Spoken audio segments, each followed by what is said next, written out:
Before I get into anything, I want to let y'all know that this is just like a complete recap of the whole season. I posted videos of me like reviewing this season, so this is me like chopping everything up and putting it together in like one little watch and then cutting out all the bullshit. And I added some new shit, so check the time steps in the description and it will take you to the new shit I added. I added new information because I found out some new stuff. But yeah, other than that, 95% of y'all are not subscribed, so hit the subscribe button and enjoy the video. Jujutsu Kaisen is back. JJK is back. Coming up. Don't need y'all to argue with me in the comments because I already know you are down there doing it. It's the best. No diff. Chainsaw Man's good. Hell's Paradise is good, but JJK is better. Apparently, the owner of Sweet Baby Ray's got this disease and went crazy, and he got in a lot of debt and then proceeded to off himself and his family. But like any other abandoned house, rumors start spreading about it being haunted. You know, the typical people go missing or you die a gruesome death type shit. It's up to Mei and Urahime to explore the house and see if there's some fishy shit going on. Before they even enter the house, you can tell there's some scary shit going on. How the house go from this to whatever R.L. Stein ass house it is now. I only got one complaint about this episode, and it's the fact that we had to stick with this scary bitch exploring the house the whole start of the episode. Your job is quite literally hunting curses, but you're scared of Kai Cenat under the bed. They sold on not showing more of Mei's fine ass. I don't even know who she was until I looked her up. Why they do her so dirty like this in the first season? I guess she's 50, but damn. Or however, bro, maybe she's not 50. I'm tripping. Maybe like 40. I fucked the myths. I fucked the myths, bro. But anyways, after traveling down this endless ass hallway, they realized they were in a loop. And as they walked down the hallway, they seen these markers on the wall or something. They started to count their steps between these markers, and the counts was different every time. The curse or whatever is just shifting the room from back to front over and over again. If they ran fast enough in the opposite direction, the curse wouldn't be able to keep up. Urahime wasn't even running that fast. I watched her little ass legs move as hard as they could, but they wasn't going nowhere. Like you ever seen somebody moving so fast but so slow at the same time? That was Urahime. I got a little hype seeing the court because I literally just watched Kuriko's basketball, or the basketball which Kuriko plays, not too long ago. So seeing the animated court brought back a whole lot of hype for that shit. I feel like Gojo and Geto was really finna get down. I thought they was finna get down. I'm getting hype and shit. I'm like, oh shit, a little 1v1, game to 11. But actually, nah, scratch that shit. I feel like Geto was one of them niggas that don't take losses well. These niggas having a little friendly debate about the jutsu world, and he ready to go outside and throw hands. And then Gojo was like, nah, these eyes will fuck you up. Go by yourself and take a walk. I was too hype. I'm thinking we finna get a fight. We finna, like Gojo versus Geto already. But no, this lame ass, brawny ass nigga walks through the door, interrupts the shit. Gojo and Geto got a real important mission they gotta handle, and someone needs saving. So, of course, Batman and Robin. Who would be Batman and who would be Robin? I guess Batman and Batman need to be the ones to save her. Basically, there's this strong sorcerer Tengen, and he's kind of a god. His curse technique is immortality, I think. Don't count me on that, but his body evolves every 500 years, and then the evolution transcends what he is now. The jujitsu world and the schools keep up barriers to protect them from like the outside, and Tengen is what strengthens these barriers. If he evolves into some random thing, they don't know what he might become or if he will still help with these barriers or not. So he might be a threat in the future, and they need to stop this. Tengen counteracts his evolution by, I guess, absorbing a star plasma vessel, but it overwrites his body's information and resets his curse techniques timer in a sense. The only problem is that the vessel's location had been leaked, and there's two groups trying to get to her before Geto and Gojo gets her. The two groups are the Q and the Star Religious group. The Q are sorcerers and the religious group aren't, so Geto and Gojo really aren't worried about them. Like, these niggas are so unbothered. They're on this serious ass mission, but Gojo troll ass is talking about how much better they are than everyone else. I'm pretty sure we could all agree that he's better, he's stronger, probably got more money, probably got more hugs. Like, Gojo's just winning in life. サトル、前から言おうと思っていたんだが、一人称俺はやめた方がいい。ああ。特に目上の人の前ではね、天元様に会うかもしれないわけだし。はい。は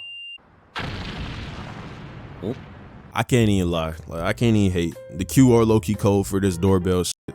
It would have worked too, but they not fucking with no regular niggas. Geto pulled out a cannonball and dipped out on some smooth shit. The Q get a participation award at best, an A for effort. The only slight W they got for real was blowing the vessel out the window. At the end of the day, that didn't even matter because Geto got out there swift as fuck. The pulled out Mario squids, busted straight through the window on some Mission Impossible shit. I'm not even gonna lie, the Q do look clean as hell. That's probably the only other W they got. This shit looks 100 times better than these weird ass school fits they got the jiu-jitsu sorcerers wearing. But sadly for them, outfits don't win fights. And Gojo was ready to fuck somebody up. Gojo down to squabble any time of day. The only thing holding him back for real is the fact that he don't want to get yelled at. But throwing these weak ass knives got this nigga hot. You can always rely on Gojo and Geto to supply you with that premium ignorance and toxicity. The two Q sorcerers got their shit rocked. The first guy got set up with that girl on the 2-man. You know, the one that nobody wants. And Gojo had the nerve to pose for a selfie with the other one after minking his pride out of existence. Toji's not giving a fuck meter clears the fucking scale. After bumping into a nigga and dropping his fucking ramen on the ground, he just walks away with no care in the world. The nigga proceeds to step on the guy's food after doing too much already. This poor guy tries to press him, but Toji just shuts that shit down with a fucking look. No one tops the L father chart like Toji does. When Toji's boss asked him how his son was doing, Toji looked him dead in the eye and asked him, "Who the fuck is that?" Toji takes the definition of deadbeat father and embodies that shit perfectly. Anyways, the plot of this episode is that someone puts a bounty on the Star Plasma vessel's head. Amine, I think her name is, or Amine, I'm gonna call her Amine. Gojo and Geto are bodyguards. They trying to protect her from the Q and the Star Religious group, yada yada yada. The way Geto did this old man was so unnecessary and so uncaused for. I feel bad for the old nigga. He's one of them old heads that thinks the old generation is better than the new. And the sheer beatdown that Geto gave this nigga changed his perspective quick as fuck. The old nigga was getting hit so hard he was seeing his dog. Turns out Geto was just punching this nigga so hard he seen his life flashing before his eyes. But back to Gojo. Once he rescued the girl, he carried her around like she was a fucking Birkin bag. I can't make this up, bro. Eventually he runs into a paper bag, a Sandman looking dude. Gojo finished him rather quickly. He spent a majority of the fight just explaining his power and how much of a literal god he is to the jiu-jitsu world. And then proceeded to try to send a red laser beam black hole into this nigga's domeski. Lucky for paper bag, that shit failed, but Gojo was really ready to end this man's life. A black hole to the dome is a crazy way to go. You gotta be on some fucking devious, disrespectful, toxic, ignorant shit to put a black hole to a nigga's head. Anyways, Geto left Kuroi behind because she was slower than him, and this ended up being a mistake because she was captured. Bro, I thought they was trying to like do some dumb shit to keep the episode rolling, but thank God they didn't. She got saved kind of quick. And then we got a montage of Amine enjoying her last little bit of life, yada yada yada, but fuck all that.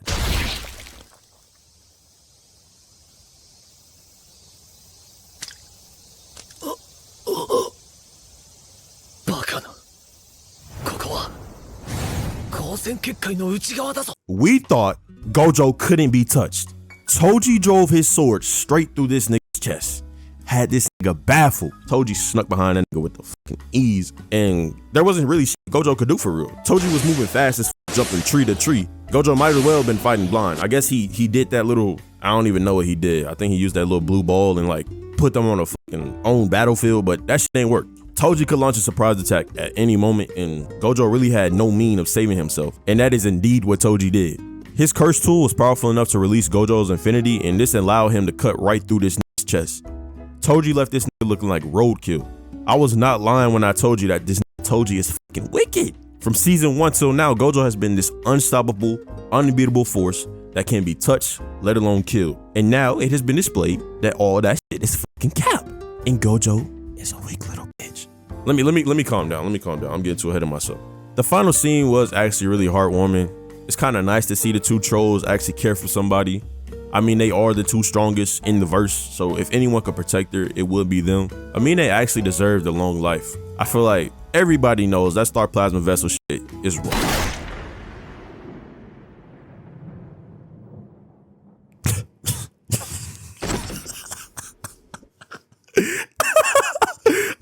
I'm sorry.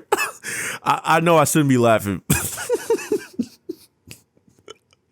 But this gotta be the most Toji shit ever. Of course, the fucking guy with no powers shoots her in her fucking cranium.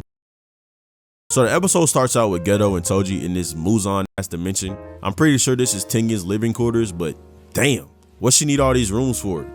Is Tengen running some type of sex dungeon? Y'all should know by now, I'm with all the trolling, especially from my man Toji. But I can't get behind this.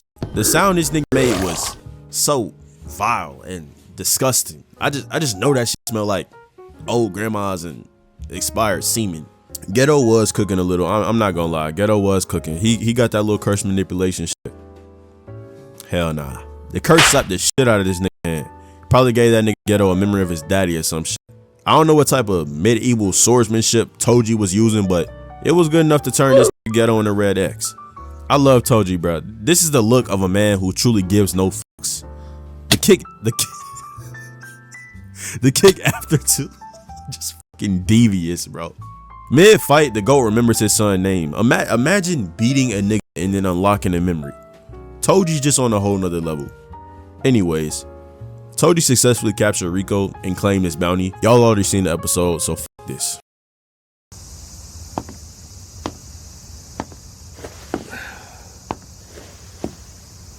Damn. Gojo got back up. Turns out the reason he wasn't fighting was because he was trying to use reverse curse technique.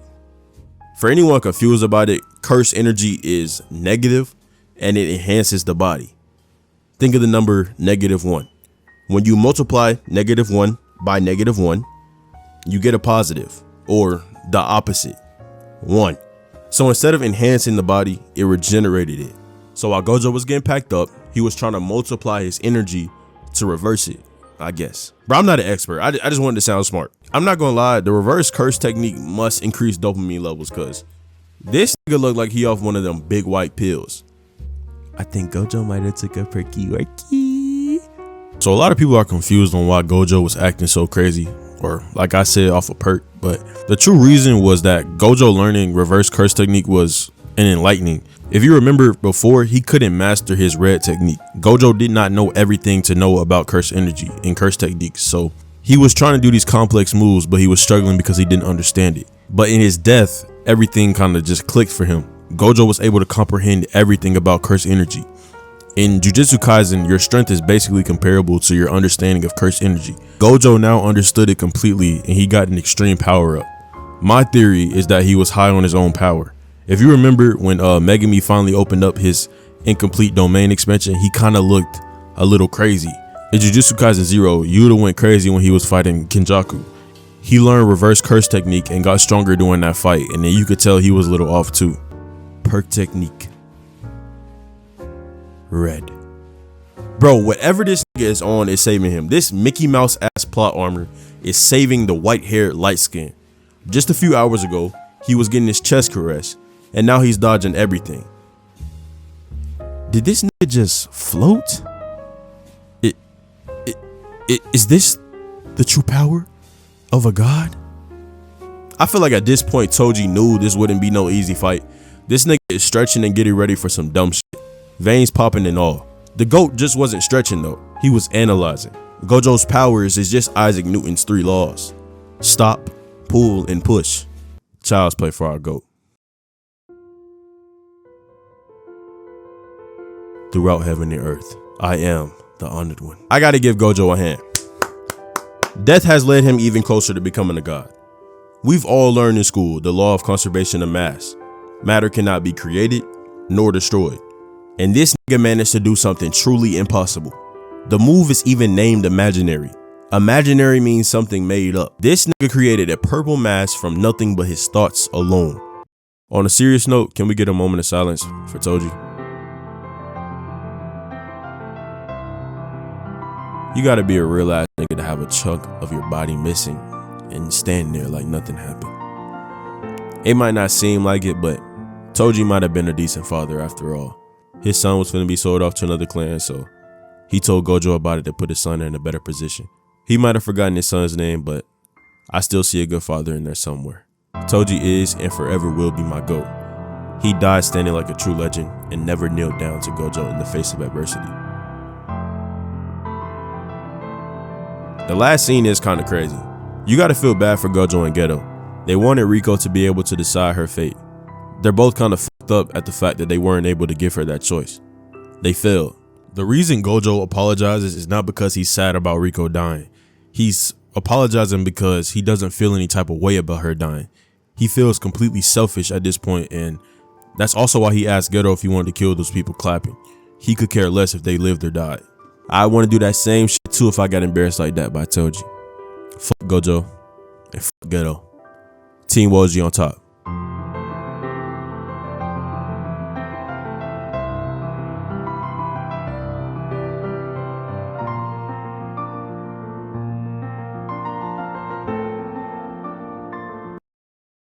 Why this Shoko low-key got me feeling some type of way? Who sent you here? Nobody sent me here. How do you know why I It's me, live? baby. It's me. What are you talking? Oh hell nah. Go back. Damn Shoko. I ain't never seen you like this before. Sorry I ain't give you my attention, but I'm here now. Bro, I'm finna get tight. Stop showing this nigga. So damn, like, when you gonna let me take you out? Bruh, alright. Somebody get this nigga a ghost. Blue raspberry preferably. This nigga Geto looks like he ain't slept in a day. But he looks like he had a project due and popped about 10 addies to get that shit done. Kinda remind me of me, I ain't gonna lie to you. Gojo looks happy though. Apparently the nigga got even more OP. His limitless is automatic now and he can keep it up all the time. Since he has reverse curse technique, he can just keep healing his brain. Gojo even has shortcuts to make activating his techniques faster. What can't this nigga do? Somebody get this nigga a self-help book ASAP. He looks bad, bro. Like, let me chill on Geto. I actually feel bad for him. I guess the summer had been hard on him and he started questioning what he's doing this shit for. Not gonna lie, my summer been hard too. I'm working at this stupid job wondering why I'm doing this shit too. But I don't got some of the same thoughts this nigga has. But yeah, little shorty popped out and asked him what kind of girls he likes. And this, I ain't even finna violate. This loser gonna answer the question like she was talking to him. Why she low-key kind of bro, I need help seriously, bro. Like, it all starts here and then next it's body pillows and dolls and then but this conversation is kind of what explains why Geto turned evil. I'm pretty sure seeing all them humans preying on the downfall of that random girl for no reason made him lose faith in humanity. He really saw the ugly side of humans. I mean, you could say that jujutsu sorcerers are killing curses so they don't take over, but humans are the reason curses even exist. They don't know they have cursed energy, so they can't control it. Their cursed energy just leaks out everywhere, and bad energy is what creates a curse. Essentially, Geto and Sumiki both want a world without curses, but there's only a few ways to obtain this. You either erase all cursed energy, you teach everyone to control their cursed energy, or you just kill them all. Which one is the easier option? I'm pretty sure at this moment it was just a random thought in Geto's head, but I think seeing his junior's dead body is probably what pushed him over the edge. But can you blame him? Imagine all your friends and loved ones dying to protect random lives, and in return they get no praise, no thanks, no nothing. They get groups who hate them. Geto kept using this analogy of a marathon, and if you really think about it, he's kind of onto something. I'm gonna be the one to say it, marathons are pointless. Like, yeah, you might feel good, you might feel accomplished after, but what did you sacrifice to get there?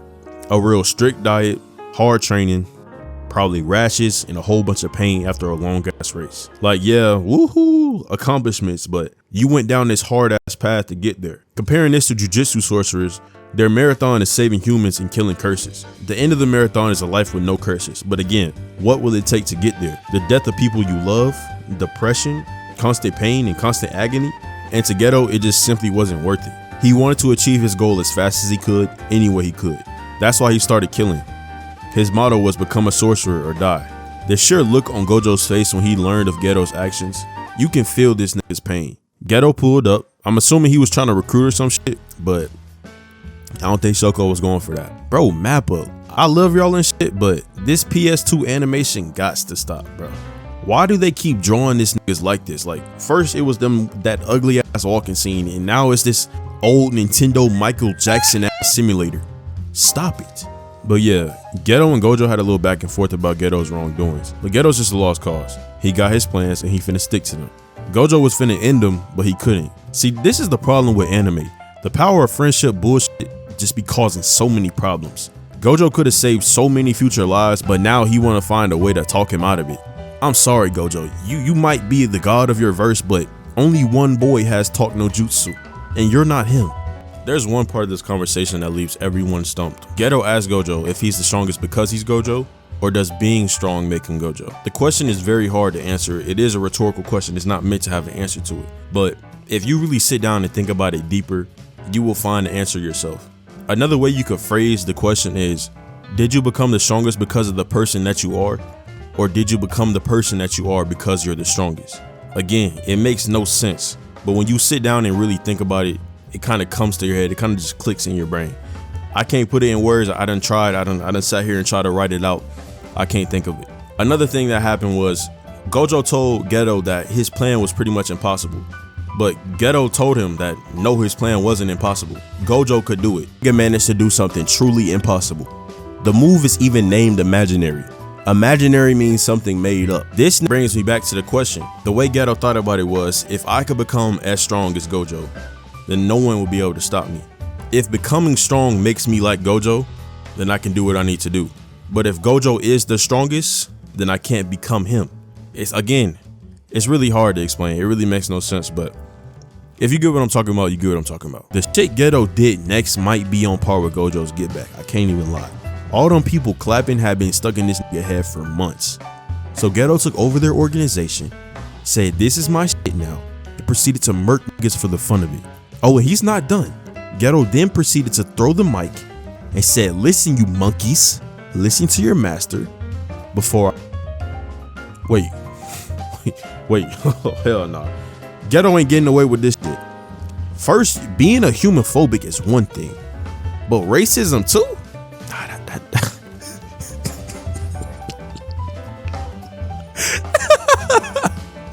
That's wild. That is actually wild. Geto gets the term monkeys from Toji. Toji said that jujitsu sorcerers have a blessing, but even with that blessing, Geto and Gojo lost to a monkey like him. So that's why Geto refers to all non-sorcerers as monkeys throughout the rest of the story. He trying to be all bad and shit, but let's not forget.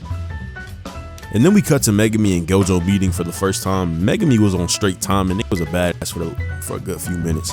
And that's the end of Gojo's past arc. This arc is probably like, it's up there for me, like in terms of Jujutsu Kaisen arcs, it's up there for me. But on a serious note, I don't usually get emotional when watching anime, but damn, this episode got to me, especially when the outro played. It hits even harder seeing Gojo trying to be all smiles and then Geto just existing, all sad. And then the part where they all went different ways, bro. Damn. I'm pretty sure we can all relate to Geto though, like not in no genocidal way, of course, but that feeling of being stuck. He felt stuck doing something because he felt like that was the right thing to do. And then we all got that one friend that tries to cheer us up, and they low-key do, but you don't want to show it, and then you end up kind of pushing them away. Maybe I'm overthinking it, but shit like this is definitely a real feeling, and I can't help but see that in Geto. I just found this out, so that means a lot of y'all might not know this shit, but the whole Gojo past arc is him dreaming. That's why we literally see him fall asleep in the intro, and at the end of the episode, he wakes up, he sees all his fucking people, and then he ends up crying, and yeah, he was dreaming the whole time. That's why it looked a little weird.